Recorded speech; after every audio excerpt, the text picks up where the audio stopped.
First advance structure.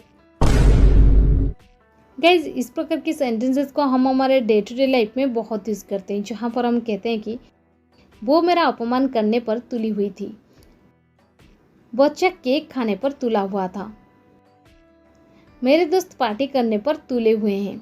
Guys, ये ऐसे sentences होते हैं जो हमें रोज़ लाइफ में बोलने तो होते हैं। इस प्रकार की सेंटेंसेस को हम इंग्लिश में कैसे कहेंगे? इस प्रकार की सेंटेंसेस को इंग्लिश में कहने के लिए आपको पहले यूज़ कर देनी है सब्जेक्ट, इसके बाद हेल्पिंग वर्ब के बाद आपको यूज़ कर देनी है बेंट ऑन, इसके बाद वर्ब की आईएनजी फॉर्म और लास्ट में अदर वर्ड्स। चलिए कुछ एग्जाम्पल्स लेते हैं ताकि आपको ये स्ट्रक्चर और अच्छे से क्लियर हो जाए। बच्चा केक खाने पर तुला हुआ था। The kid was bent on having cake. The kid was bent on having cake. मेरे दोस्त पार्टी करने पर तुले हुए थे। My friends were bent on partying. My friends were bent on partying. वो बाजार जाने पर तुला हुआ है। He is bent on going to market. He is bent on going to market. Second advanced structure.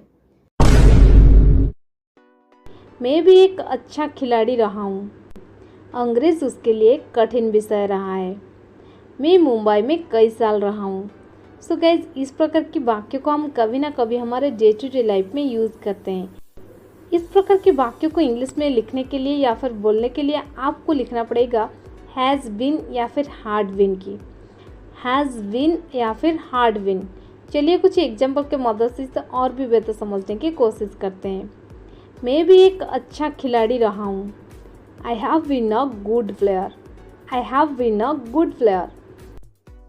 मैं मुंबई में कई साल रहा हूँ। I have been to Mumbai for many years. I have been to Mumbai for many years. अपने समय में वो एक अच्छा छात्र रहा है। He has been a good student of his time. He has been a good student of his time.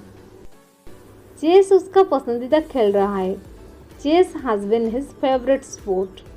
Chess has been his favourite sport. Angrezi उसके लिए एक कठिन विषय रहा है। English has been a difficult subject for him. English has been a difficult subject for him.